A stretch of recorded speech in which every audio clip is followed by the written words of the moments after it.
ESPN presents Auto Racing 80.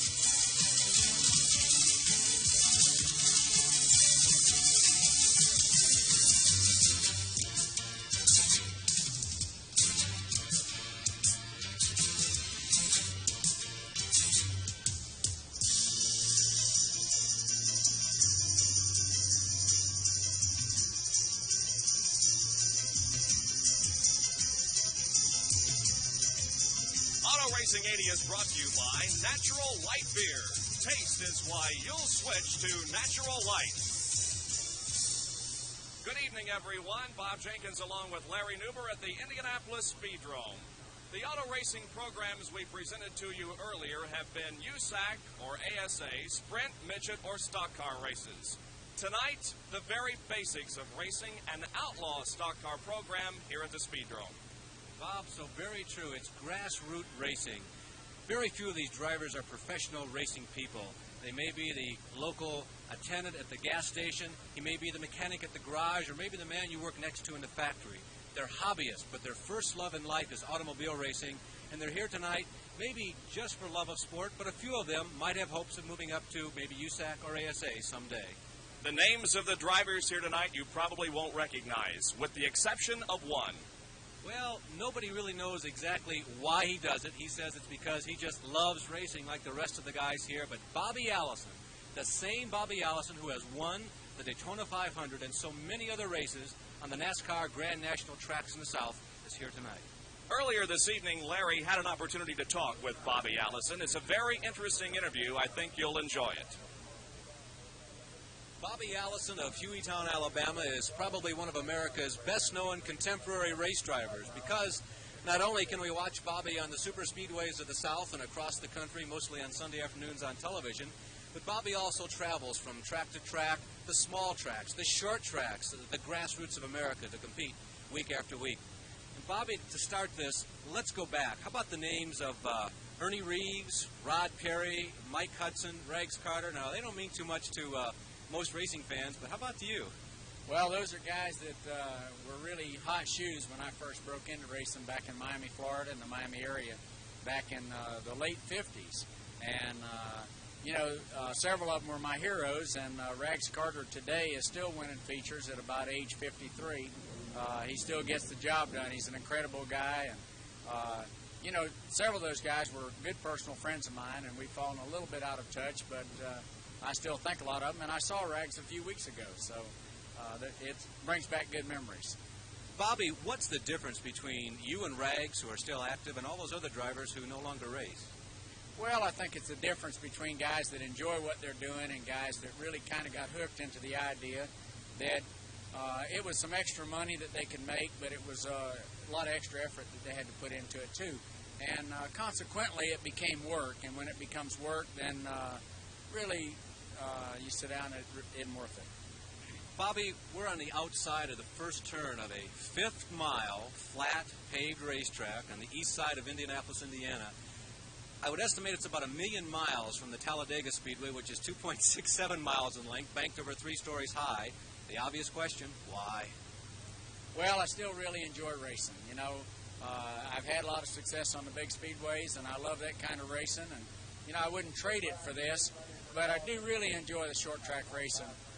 Maybe I could illustrate that better by saying that a couple weeks ago we came through La Crosse, Wisconsin on our way from the West Coast, and my wife stopped by to see her allergy specialist. Not exactly on the route, Well, it's kind of on the route.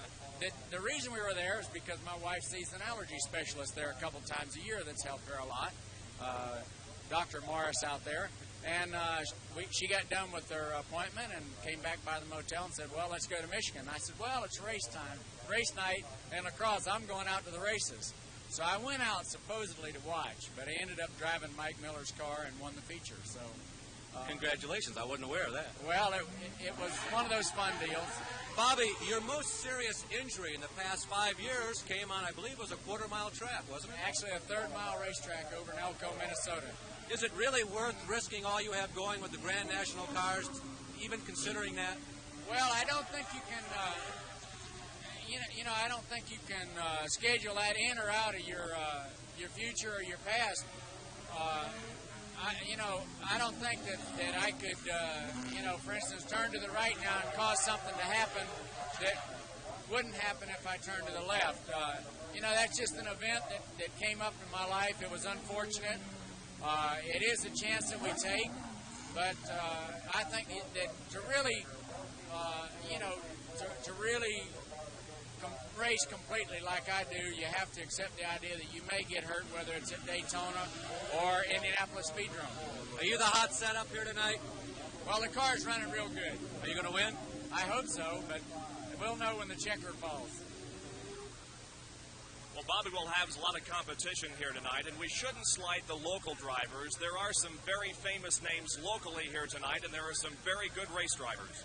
Names like Coffey, St. John, Fox are people we'll be familiar with tonight before the race is over. You know, Bob, whenever you specialize in anything, you get very, very good at it. And a lot of the local Indianapolis drivers will be watching tonight specialize in this kind of racing at this track, and they're darn tough. Stay with us. We think you're going to have an exciting evening of auto racing with us. Outlaw Stocks at the Speedrome on ESPN.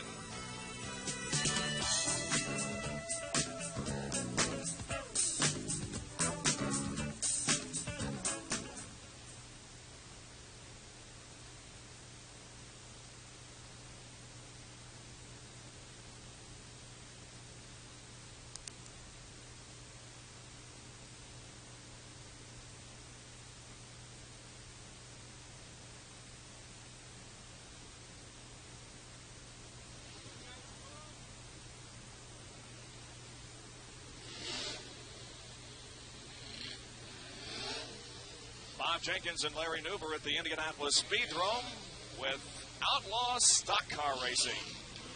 And let's look now at the starting lineup for this first race of the evening, a 4-lap trophy dash. On the front row, in car number 1, will be NASCAR great Bobby Allison. And the outside of row number 1 in car number 5 will be Ronnie Johnson. Inside of row number 2 in car number 1M will be Larry Moore. And outside of row number 2 in car number 18, Kenny St. John. Again, this is a trophy dash race. They'll be going for 4 laps, and here we go. Off of turn number 4, onto the straightaway. The green flag is out. Bob, it's like the Civil War all over again. The 2 guys in the front row were good old boys from the South representing Alabama and Tennessee. And in the second row, the states of Ohio and Indiana. And right now, the South is winning. It's Bobby Allison in car number 1, leading at the conclusion of lap number 1. Larry Moore is running in second place. Kenny St. John has moved into third, and Ronnie Johnson is running in fourth place. Allison brings the car off of the fourth turn, completes lap number 2. This is a quick race. If Moore, running in second place there, is going to move up through the pack and take the lead, he's going to have to do it right now. Here comes the white flag. Allison's experience, of course, on paved tracks makes him tough to get around almost anywhere. But on a short track, on a short race like this, it's going to be virtually impossible to pass Allison in a lap and a half. Here comes Bobby Allison off of the fourth turn and wins the 4-lap trophy dash here at the Speedrome. Finishing second in the yellow car, 1M, will be Larry Moore. Finishing third in car number 18 is Kenny St. John. And car number 5, Ronnie Johnson, finished in fourth position. Bobby Allison, car number 1, has come here from Hueytown, Alabama tonight to compete with the regular drivers here at the Speedrome, and right away, Bobby Allison has a victory in our first race of the evening. You see the name Don Hobbs on the side of Allison's race car. That's the normal driver of this car. This car was designed primarily to run on dirt, the National Dirt Racing Association down in the South, and it's a car that Bobby has borrowed for this evening's events. Bobby with the checkered flag taking the victory lap here at the Speedrome. Back with more racing in just a moment from the Indianapolis Speedrome.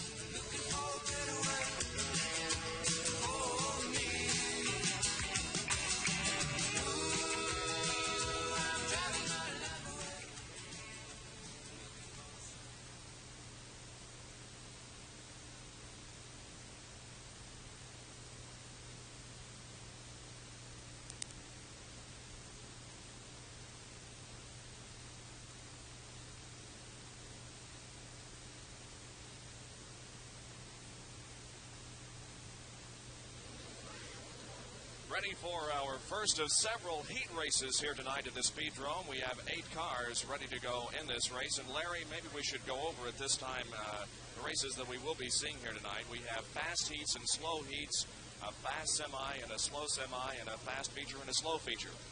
Well, the first 3 races we're going to be watching are the heat races, and they're important because these are the races that qualify the drivers for the big 50-lap main event where all the money is. The first 5 finishers, we understand, from all the heat races, these first 3 we're going to be looking at, I should say, and this is the first of those 3. The first 5 finishers move into the main event.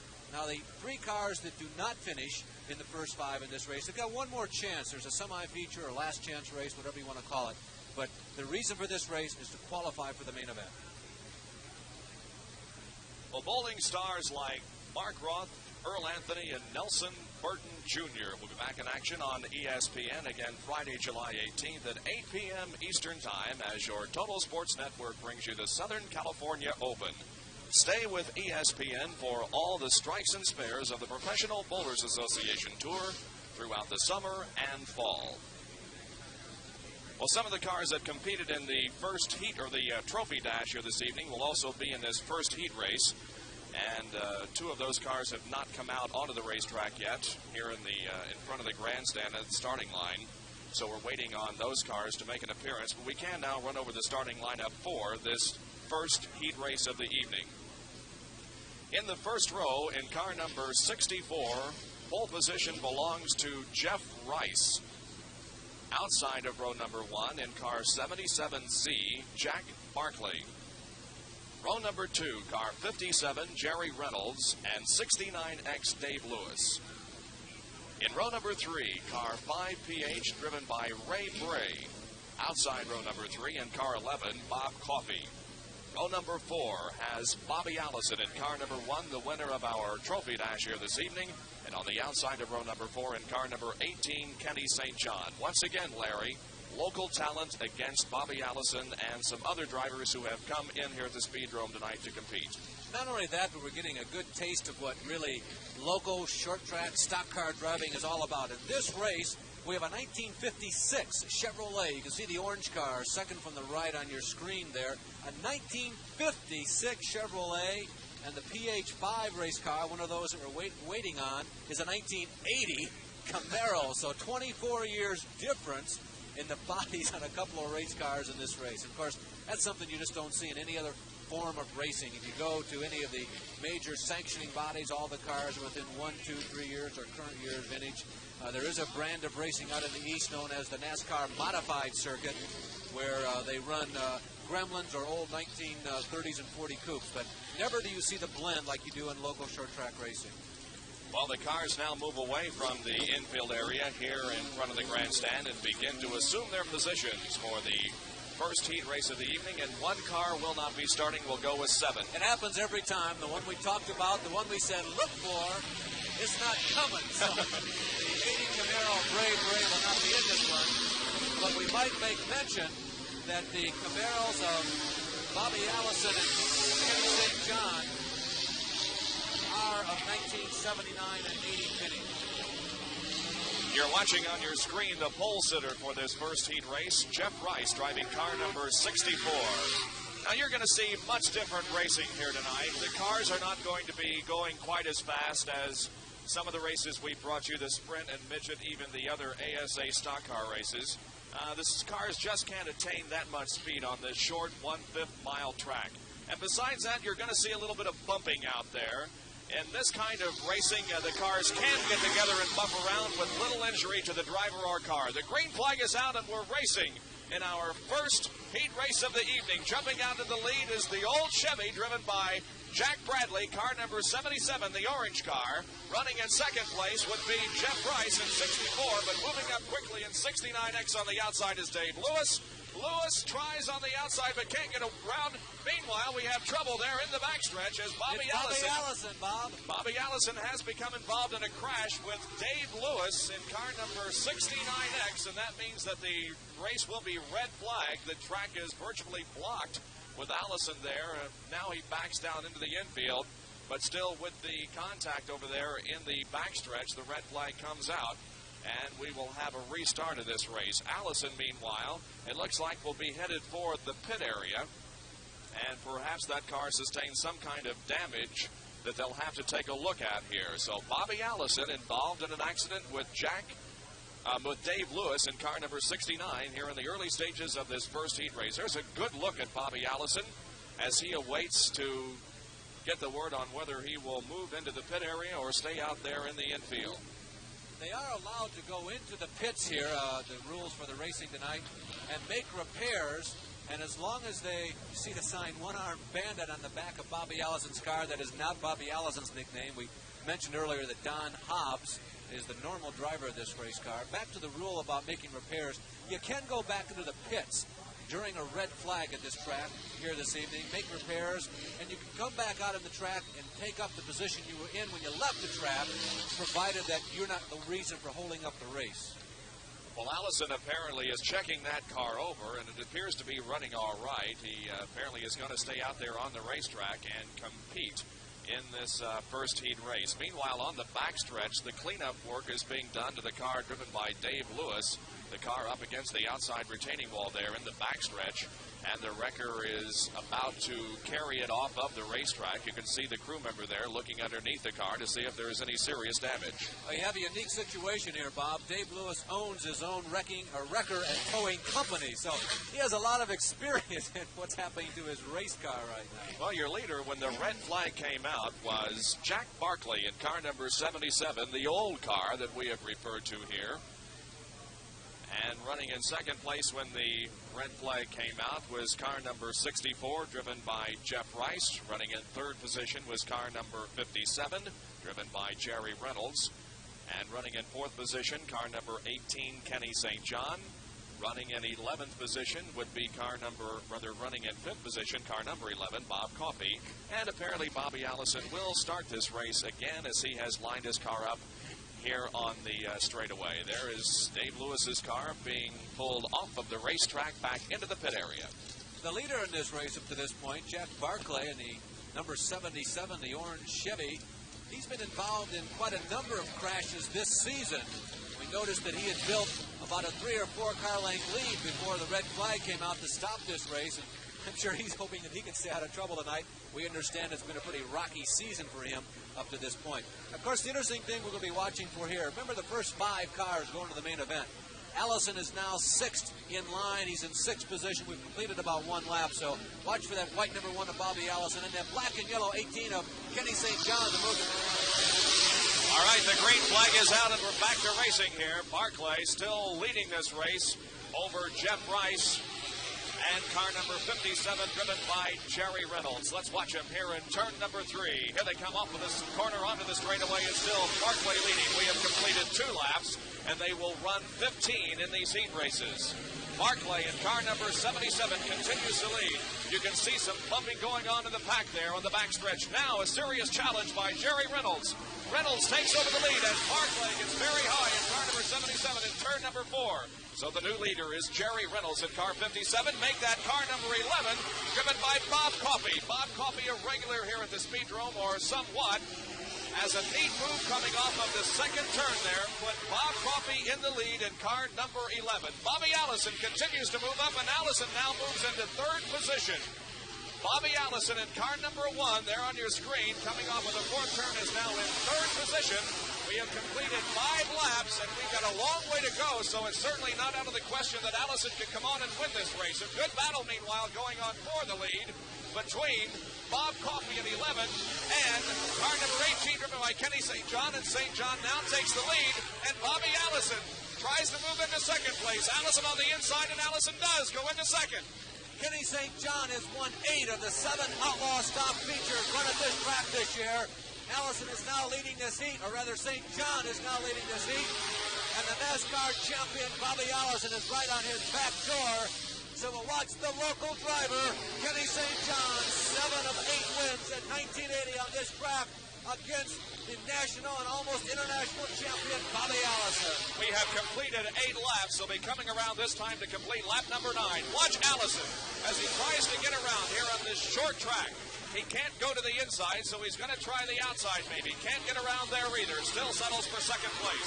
Now St. John able to hold off Bobby Allison rather well here. Here is the completion of lap number 10. We have 5 laps to go. It is still Kenny St. John leading. Bobby Allison is running in second place in car number 1, and Bob Coffey in third place in car number 11. With all the laps that St. John has under his belt on this track, you don't look for him to make a mistake. Allison's got to know it. He's hoping for a mistake, but about the only chance he has is to catch him in traffic, and they're in traffic now. And they indeed are as they pass the early leader in this race, Jack Barclay in car number 77. Both cars get around well. Now they're lapping car number 57, driven by Jerry Reynolds. Kenny St. John maintains the lead here. Here is the completion of lap number 13. Allison now has 2 laps to go to try to get around St. John. Let's see him now as they go down the backstretch. It's still Bobby Allison right on the back bumper of Kenny St. John. Now Allison moves to the outside. Here is the white flag. We have 1 more lap to go. Allison is going to have to let it all hang out here in the final lap if he's going to win this race. St. John stretches it out just a little down the backstretch. Here they are in turn 3 and 4. It's going to be Kenny St. John winning heat number 1. Finishing in second position will be Bobby Allison in car number 1. In third, Bob Coffey in car number 11. Fourth would be Jerry Reynolds in car 57. Fifth would be car 77, Jack Barclay. Sixth, car 64, Jeff Rice. Well, it was just a heat race. And Bobby Allison has a lot at stake when you consider all the money he could be making on the weekends and the big tracks. But you got to hand it to the guy. He came to race. He gave the crowd quite a thrill. He stayed right in it to the very end. He never gave up, and he's here to race, certainly not to watch and just collect money. Well, as you mentioned, Larry, it's very difficult to pass on this racetrack, and you're going to have a little bit of extra something to get around on this very short track, 1/5 of a mile. And Allison and St. John, it appeared, were very closely matched as far as cars are concerned. And Kenny St. John there in car number 18 with the victory lap was able to hold off Bobby Allison. Let's go back and replay a couple of the final laps here.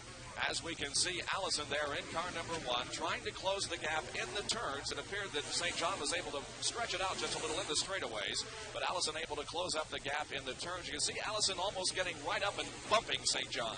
Well, there's Bobby trying that outside groove, and what he has to hope for is that his car gets a bite at just the right moment that will propel him alongside of St. John. It's going to take more than just 1 turn to pass him. It's going to take 2 or 3 turns. He hopes to get a bite when he's on the high side of St. John, getting alongside, keeping pace going down one of the straightaways, and then getting that same kind of bite in the next turn and then getting by. But St. John never got out of the groove. He never got out of the accelerator. No way to get Bobby around. There are the official results of heat race number 1 here tonight at the Speedrome in our Outlaw Stock Car program. Kenny St. John, an 18-year winner. Bobby Allison in number 1 finished second, and Bob Coffey in car number 11 finishes in third position. I think it's very evident as we watched there in slow motion as the cars came off of turn number 4 onto the straightaway and onto the checkered flag that this is difficult. This is no kids game out here. They have a lot of work to do handling these cars around the track at the speed they're going. It's very tough to succeed and win. We'll be back with more heat racing here at the Speedrome in just a moment as we present Outlaw Stock Cars.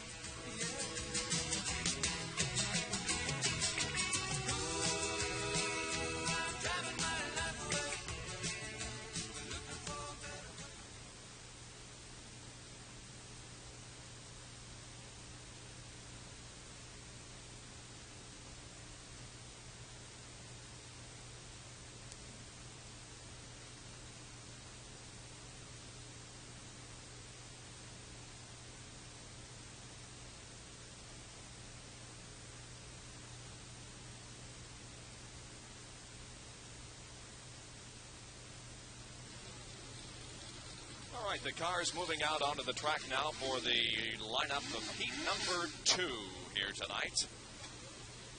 And this is the lineup for the second heat race. In the front row in car 40X will be Jim Fox. Outside in car number 85 will be Danny Barnd. In row number 2, Charlie Wheeler in 75, Jim Tunney in 73. The cars come down the straightaway, but yes, they do receive the green flag. Mike Hacker and Dennis Love in the third row, Lonnie Breedlove, Larry Moore in the fourth, and Mickey Flora in row number 5. Well, we're underway here in car number 40. Tom Fox has the lead.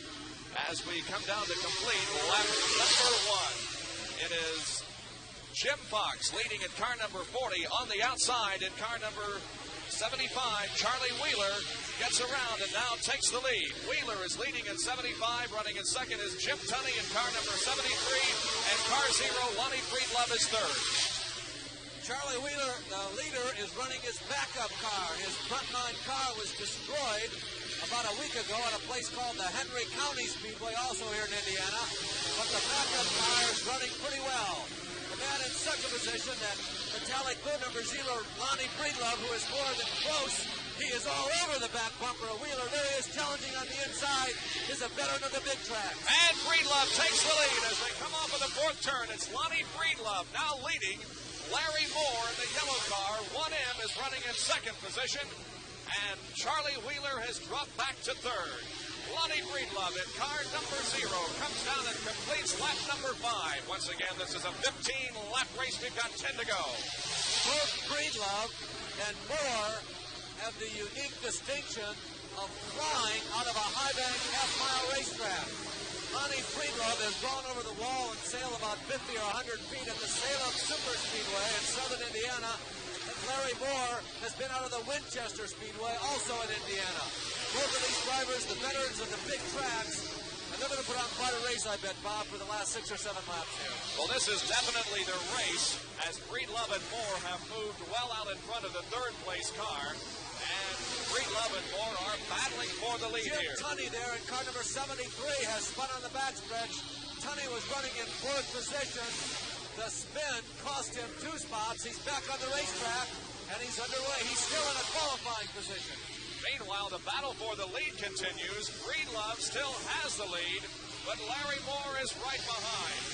Here is the completion now of lap number 10. And it's still Breedlove in traffic, though, as they try to get around Tunney. But both cars do get around the slower vehicle, and still Lonnie Breedlove has the lead. Over here on the main straightaway once again, completing lap number 11. Breedlove and Moore running 1-2. Moore is right on Breedlove's back bumper, and he's trying to sneak around at the entrance to the corners. Moore gets a wheel in this time, but Breedlove outdrags him going down the front stretch.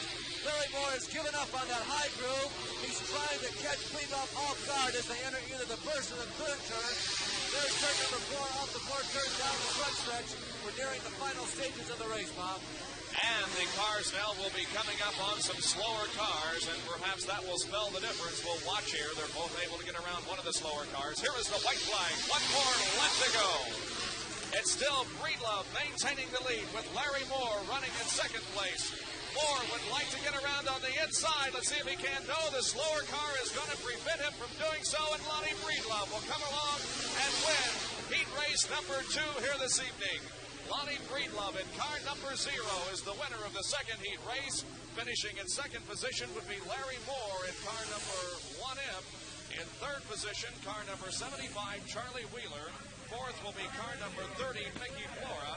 Fifth would be car number 11, Mike Hacker. And sixth, car 73, Jim Tunney. There is Lonnie Breedlove pulling up to the start-finish line here, right underneath the official flagman for the evening, receiving the white flag, or the checkered flag, and now he'll be embarking on a victory lap here. Lonnie Breedlove, car number 0, the winner of our second heat race of the evening. One of the events there in that second heat race was a spin-out involving car number 73, Jim Tunney, a regular competitor here at the Speedrome. He was coming off of turn number 2, and as he moved off of that onto the backstretch right in front of our ESPN banner, the back end got away from him, and Tunney did a half spin down into the infield. Well, Bob, he's a brick mason by trade, and you got to figure that his hands and arms are pretty strong, and I think you get an idea of how easy it really is to lose control. He came off of the number 2 corner getting ready to straighten up for the straightaway, and the rear wheels, like a dragster, just broke loose. He lost traction. He lost control of the race car. So 2 heat races here, and both of them have been very competitive. As Lonnie Breedlove there in car number 0 completes his victory lap and pulls the car back into the pit area, the winner of our second 15-lap heat race of the evening. He beat out Larry Moore for the victory. You know, Moore has been running a lot of dirt in the last couple of years, Bob. He's been quite successful in the tracks, around the tracks in the south, running the long dirts, the 3/8 and half-mile dirts. And watching him in that race, you could tell that Larry was considering using a little bit of dirt tracking techniques to get around Lonnie. Let's go back to a little bit earlier in that race when we had a lot of traffic there in turn number 1 and a lot of bumping going on. There you can see Breedlove moving to the inside as he tries to get around and was rear-ended by Larry Moore there. Well, Jim Fox was leading at that point, and Foxy lost a little bit of control. Lonnie was anxious, got into him. He had to brake hard, and Larry Moore didn't see the stoplights. Just kidding, there are no stoplights on these cars. Brake lights, I guess, as they're known. And drilled him right in the tail. The official results of the second heat race: Lonnie Breedlove, the winner in car 0. Larry Moore finishes second in 1M, and Charlie Wheeler finishes third in car number 75. I'm amazed at the tremendous crowd that has turned out tonight here at the Speedrome on a rather warm and humid evening. But they love to see this kind of racing here in the city that's commonly known as the racing capital of the world. I don't think a lot of people would believe it, that this many people would turn out for full-body, closed-wheel racing in an open cockpit town, but the crowd here is an excellent testimony to the interest here. A lot more racing coming up for you here this evening. We have our third heat race next, another 15-lap event. We'll be back with it in just a moment.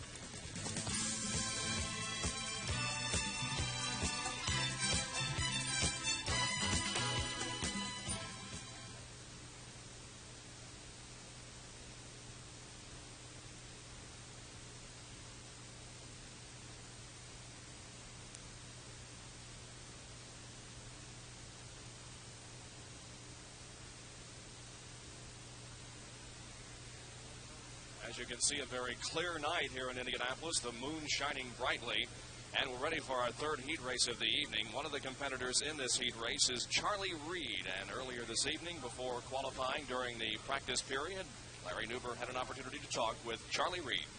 Charlie, you switched from drag racing to oval track racing. Why? Well, drag racing got a little expensive.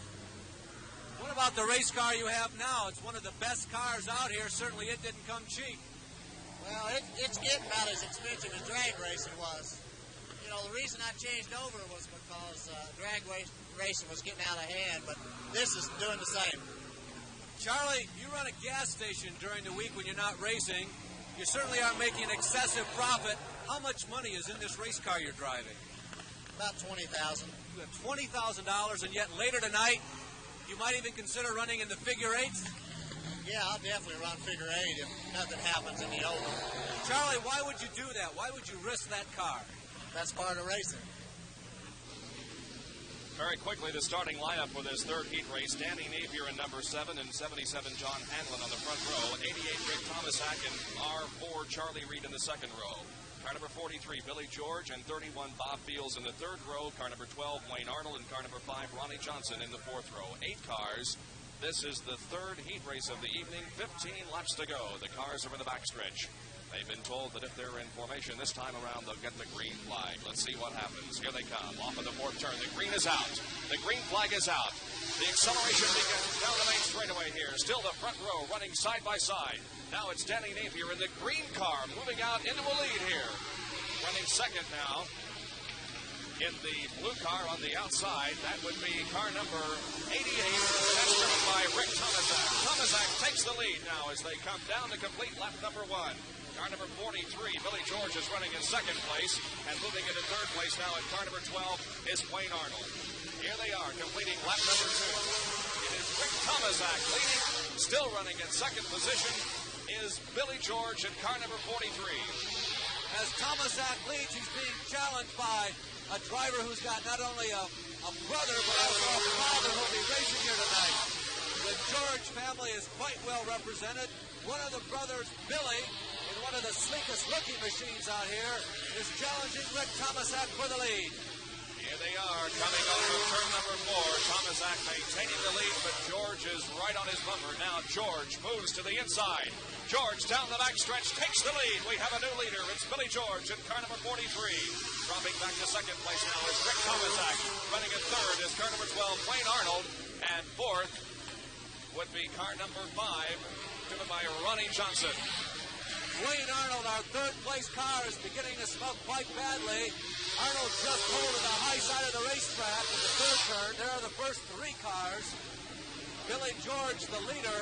Vic Tomasek is in second. And now moving in on the inside, challenging for second, is Ronnie Johnson. Ronnie Johnson from Chattanooga, Tennessee. That's the completion of lap number 7. It is still Billy George leading the race. Here is the car that Larry referred to just a second ago, Wayne Arnold. You can see the car still smoking rather badly here, but he's hanging right in there in 5th place. He has been given the black flag, though, meaning that he should go to the pits for consultation. Back to the leader. Here is Billy George in car number 43, still leading this race, but right on his bumper is Ronnie Johnson in car number 5. Johnson will now try the high side on the outside, cannot get around, broadslides the car, brings it back into the inside. Johnson tries to get around Billy George here in our third heat race of the evening. This will be the completion of lap number 10. Ronnie Johnson is doing a tremendous job. Tonight is the first time he has ever been on pavement. The first time Johnson has ever been on pavement. He's been running that NDRA dirt circuit we've talked about a couple of times tonight in the South. A race car that was designed for dirt and a driver who has experience only on dirt. And he's really challenging. He's passing where it's tough to pass on the high side. Ronnie Johnson. There he is down the straightaway. Now he's running virtually side by side with Billy George. It's George and Johnson battling for the lead here. They have completed 12 laps. This will complete lap number 13. Still, Billy George maintains the lead. You can see Johnson trying to find any groove at all that will put him in the lead. The yellow tires on the inside of the racetrack mark as low as the drivers are allowed to go. They can drive over the tires. That is allowed. They cannot go underneath them. White flag is out. One more lap. Here is Johnson moving to the outside. Both cars broadslide through the first and second turn. Johnson is on the outside. He accelerates down the backstretch and takes the lead. Here they come around for the checkered flag. It's going to be Ronnie Johnson in car number 5 winning the race. Finishing in second place will be Billy George, and third, car number 31, driven by Bob Fields. How about that? A pass on the backstretch in the final lap, and Ronnie Johnson, a tremendous job here, wins the third heat race of the evening. Bob, you know, it really was. It was one of the finest jobs I've seen on pavement in quite some time. Certainly one of the finest driving exhibitions in a preliminary race we've seen this year, and it's by a guy who's never been on pavement before, Ronnie Johnson. Go ahead, Bob. Truly amazing. I think he used some dirt track experience here to pull off the win. Let's watch it the last couple of laps here. As you can see, Johnson was all over the racetrack, not necessarily handling badly or doing a bad job of driving, but trying to find the groove that will put him into the lead. He just cannot do it for a while. As we see him move to the outside now on the previous lap to the last one, could not get around. There's the white flag. Now he stays to the outside, and as he comes off of the second turn, just puts the throttle down all the way and blows around George. There's a surge right there in the middle of the third and fourth turn that really propelled him by and enabled him to hold on for victory. Great job of driving by Ronnie Johnson in car number 5, the winner of our third heat race. We did not make mention, Bob, that this is the son of Joe Lee Johnson, a former NASCAR great from the 1960s. Johnson is there in front of the starter stand at the starting line to receive the checkered flag for his victory lap. There is the official finish. Johnson finishing in first position in car number 5. Billy George finishes second in 43, and Bob Fields in car number 31 finishes in third position. More heat racing coming up. Gee, if they're all like this is going to be a tremendous evening of racing here at the Speedrome in our Outlaw Stock program.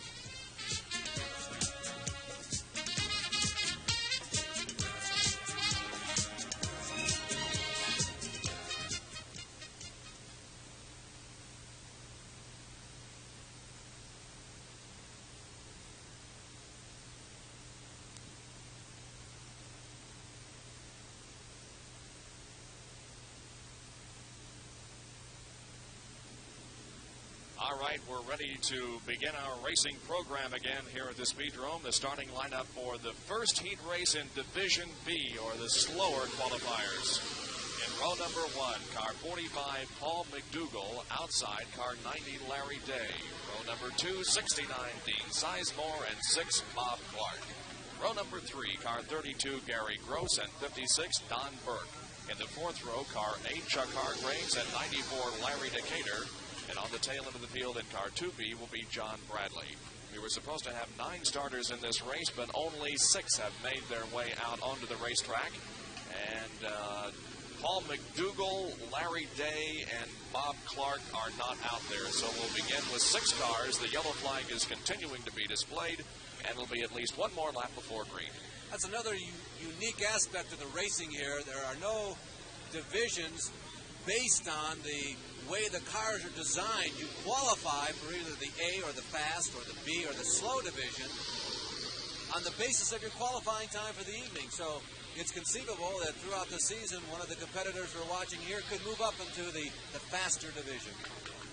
All right, here we go. The car's now moving into formation as they come off the 4th turn. The green flag is out.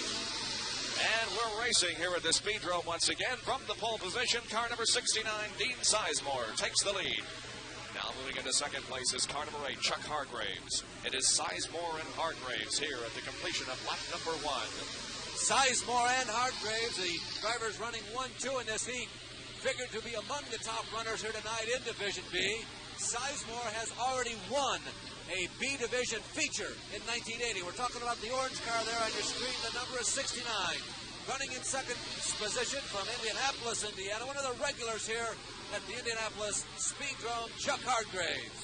And already the cars are beginning to lap the slowest car in the field. That is Larry Decatur in car number 94. Decatur not competitive, well off the pace, and he's being lapped already. There is Dean Sizemore in car number 69. Now we switch back to Larry Decatur in car number 94X. He is on the high side of the racetrack, staying out of everybody's way. One of the last full-size cars I've seen in a stock car racing competition. There's your leader one more time. Car number 69, Dean Sizemore. He has a very comfortable lead over Chuck Hargraves. So Sizemore well out in front of this first heat race in the slow division. They have completed 5 laps. We have 15 laps in this race. And right now it looks like that Sizemore is going to coast to victory unless something happens to that car. Hargraves still running in 2nd position. Now running in 3rd is car number 2B, driven by John Bradley. And running in 4th position is car number 32, Gary Gross. Bradley in car number 2B is one of the few drivers who has made a move in this race. The black car number 2B, there he is on your screen. He started in last position, Bob, and he has picked his way carefully and moved up into 3rd. He's still, unfortunately, however, about a half a lap behind the leader. There's John Bradley, car number 2B. He's running in 3rd. Again, that's the guy who started last.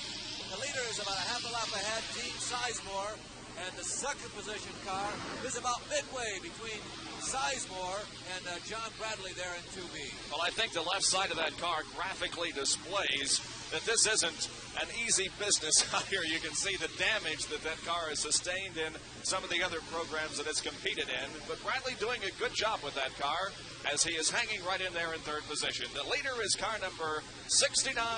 The driver is Dean Sizemore. Still running in 2nd position, but about a straightaway behind is Chuck Hargraves in car number 8. You can see there the difference between the 1st and 2nd place car. There is the 2nd place driver, Chuck Hargraves from Indianapolis in car number 8. They come down to complete lap number 11. We have 4 more laps to go. The leader, 69, Dean Sizemore, now moves up onto some slower traffic, putting a lap on Don Burke in car number 56. This is the completion of lap number 12. This is another qualifying race. Just because you qualify among the fastest cars, it does not mean that you automatically get to go into the main event in this division. It's just like the faster division, the A division. You have to finish up near the front in one of these preliminaries to get into the main event. And Dean Sizemore, one of the few people who's had the pleasure of winning one of those main events in the B division again, looks like he's en route to at least participating in another. The white flag is displayed to Dean Sizemore. He's on his 15th and final lap. Let's follow him around on the backstretch. Brings the car off of turn number 2 down into the backstretch, taking the high side. Now puts it in 3 and 4.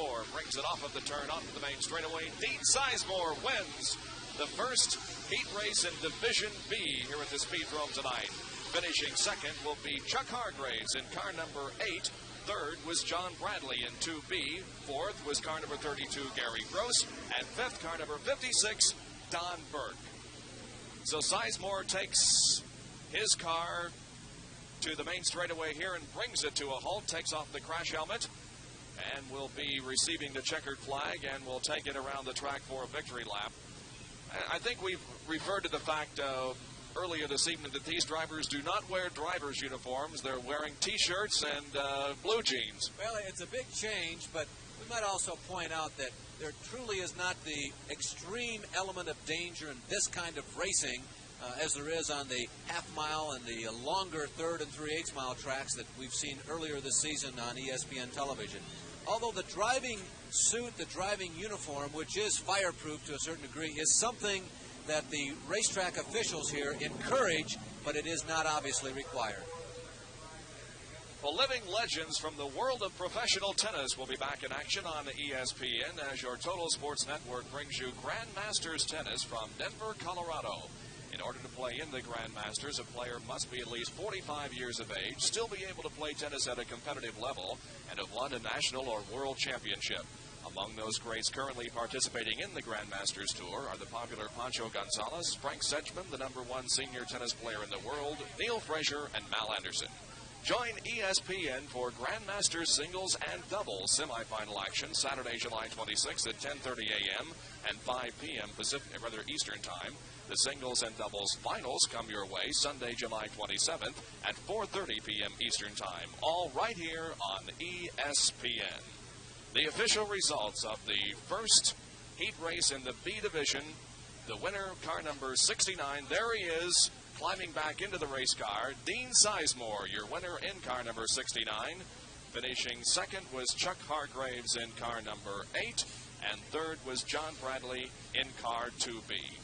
Back with more from the Speedrome and our Outlaw Stocks program after this on the ESPN.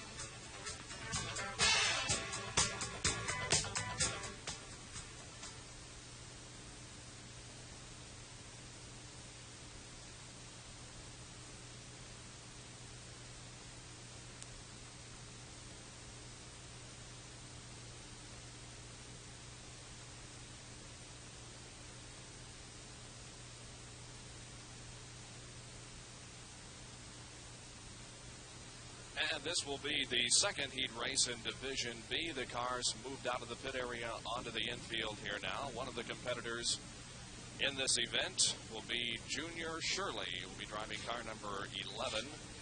There he is right now, although Herb Rose is the driver listed on the car there. The driver will be Junior Shirley. Larry Nuber talked with Junior before we got underway here tonight. Back in the pit area, Larry Nuber and driver Junior Shirley. We're standing over Junior Shirley, and it's a different look than we've had at most of the ESPN shows. Junior's not in a driving suit, as we've seen with most of the USAC and the ASA races. The shoulder harness assembly is a little different. It's more like a chest band. Junior, do you ever feel unsafe in some of these stock cars?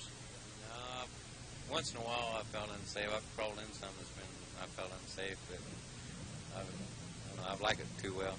Well, Junior, you've been racing 22 years. Have you ever been seriously injured in one of these? Yeah, in 1967 I was hurt real bad.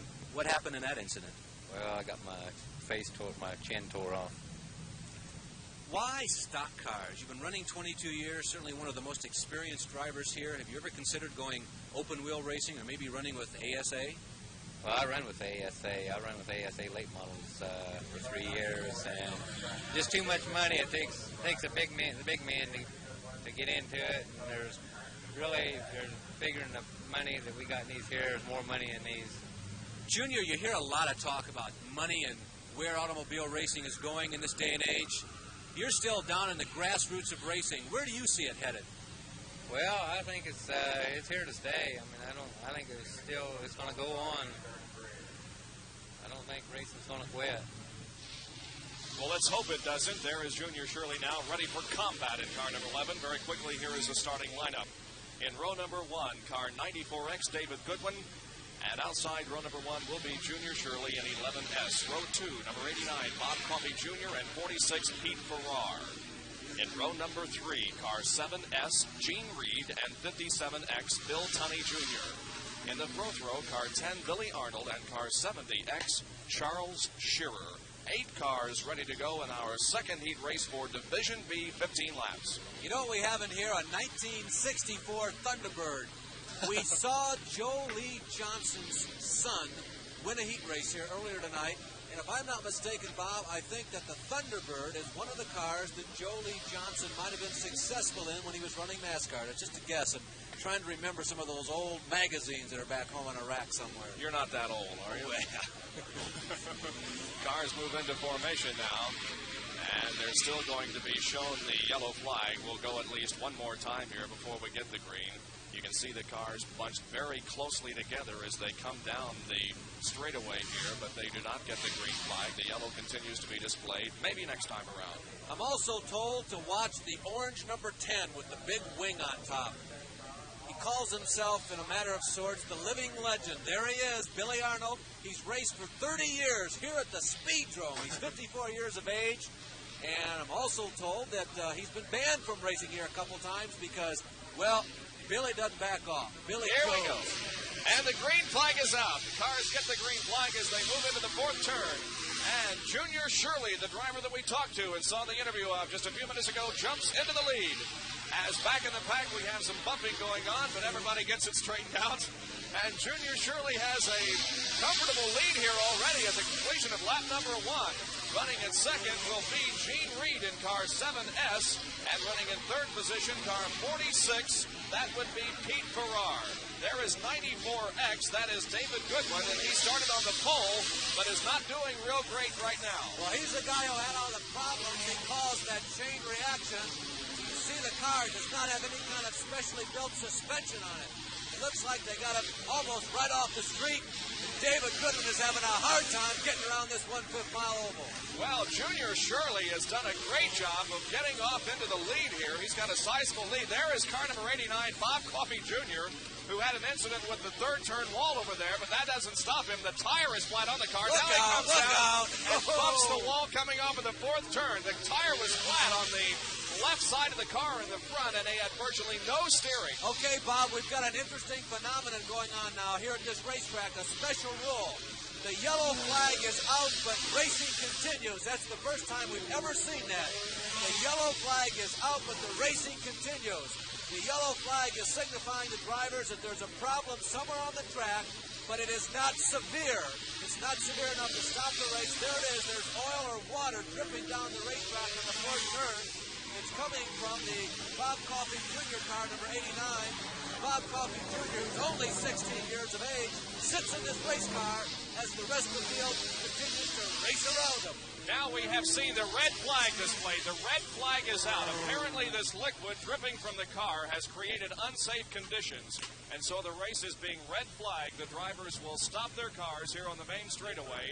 We will have Coffey's car towed off of the racetrack. We'll have the oil dry put down and the moisture taken up out of the track, and then we'll get back to racing. There you can see the cars moving into the pit area as we have had a halt to this race on the 6th lap. The leader at that point was Junior Shirley in car number 11. Running second was Billy Arnold in car number 10. He started from the back row but is already running in second place. Third is Gene Reed in 7S. Fourth is 46 Pete Farrar.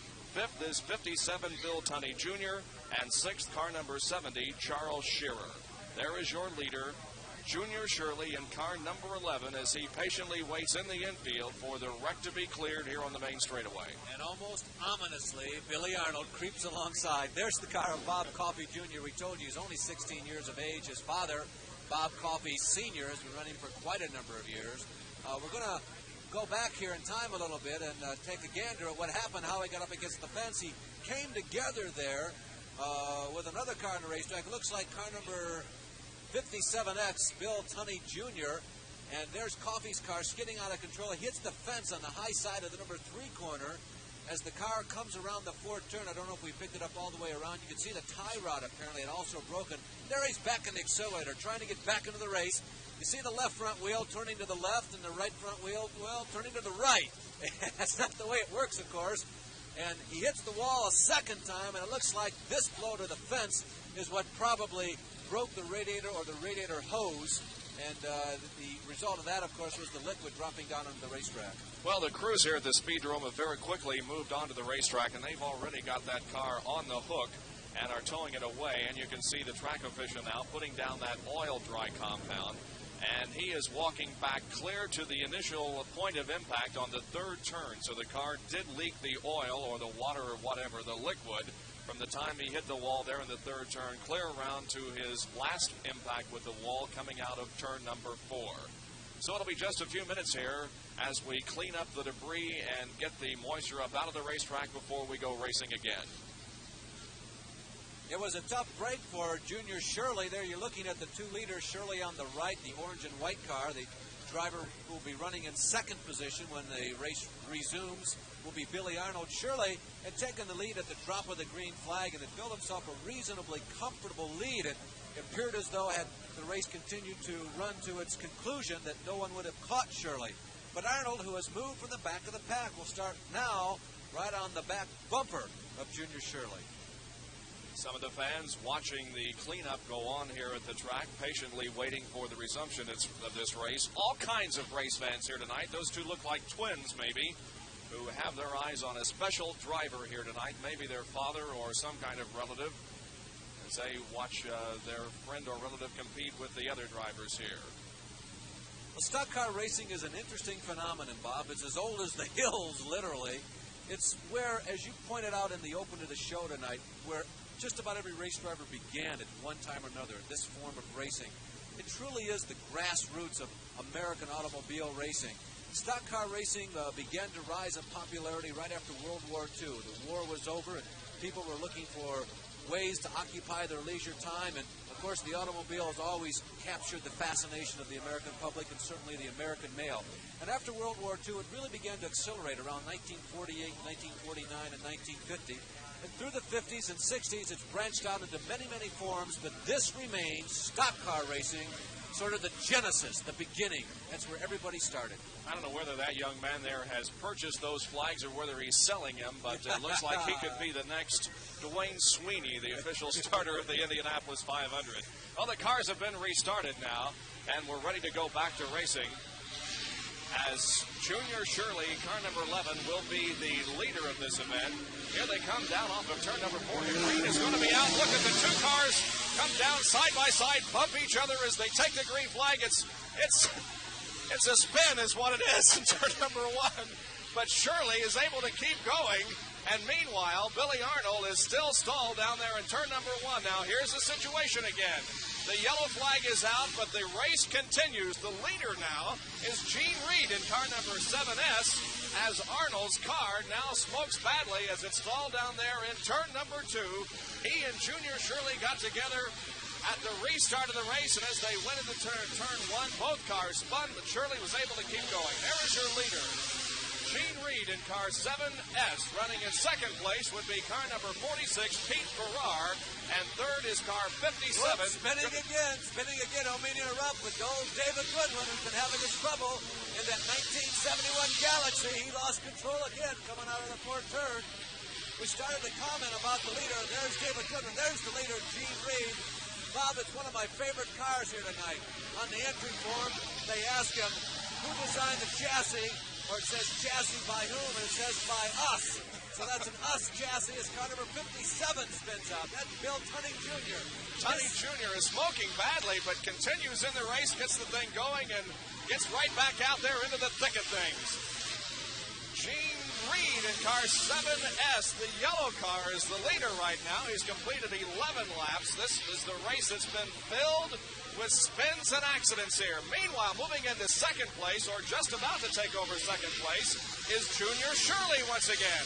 Here he is on the main straightaway, and Junior Shirley in car number 11 is now in second position and closing in rather quickly on Gene Reed, the leader of this race in car 7S. Here is Shirley now off of the fourth turn. There is the leader right in front of him. They've completed 13. It looks like we're going to have a charge to the finish. There's 2 laps to go. Shirley is definitely moving in. He's the faster running car. Can he get around? Shirley on the outside in turn number 3. This will be the white flag. 1 more lap to go. Shirley on the outside gets a little loose and loses a little bit to Gene Reed. This is the last lap. The cars are in turn 1. Shirley running in second place there. Reed is the leader. Shirley to the inside. He's going to go around, I believe, in turn 3. Here they are off of the fourth turn. You can see Shirley fighting that car, and by golly, he wins this race. So he spun out at the restart of the race with Billy Arnold, but Shirley was able to get back going, and by golly, he came on to win this race over Gene Reed. Nice job, Junior Shirley. An excellent job, it really was. He lost at least a half a lap when he was involved in that altercation with Billy Arnold at the restart of this race. He only had about 7 laps really to make up the ground that he lost, but he did so, and he came on and won it in the final lap. Amazing, it really is. Look at this. That's what you called overheated. And the car number is 70X. That's Charles Shearer's machine. And the water is just pouring out of that car as it sits down here in the infield, ready to go across the track into the pit area. But I think they'll just leave it sit there and get the water out of it. And no, I guess not. As you look at that logo on the front of the car, do you suppose back at the turn of the century that Gaston and Louis Chevrolet ever thought it would really come to this? Well, Shearer pulls the car into the pit area now. So we do have some water down there in the infield we're going to have to dry up before we move on with our racing here tonight. Well, Junior Shirley in car number 11S comes on to win this race after spinning out with Billy Arnold here. I believe we have a replay of the restart. Here they are coming down into the first turn. They were running side by side at that point. As you can see, Shirley to the inside and Arnold to the outside. The cars just got side by side and sideways as they got into the second turn, and Shirley, even a little bit airborne there, was able to move his car down off of Arnold's and continue in the race. Bob, you had mentioned as they came down to start the race, we didn't pick it up on the screen, but the two cars had actually bumped together as they crossed the start-finish line, and then they got together again in turn number 1. Gee, it's nice to see these young race fans out here, isn't it? There's a cleanup going on down at the entrance to turn number 1, just opposite the entrance of the pit area. The final results of the second heat race in Division B, Junior Shirley wins in 11S. Second is Gene Reed in car 7S. And third is Pete Farrar in car number 46. So we'll be back with more racing activity from the Indianapolis Speedrome right after we watch this.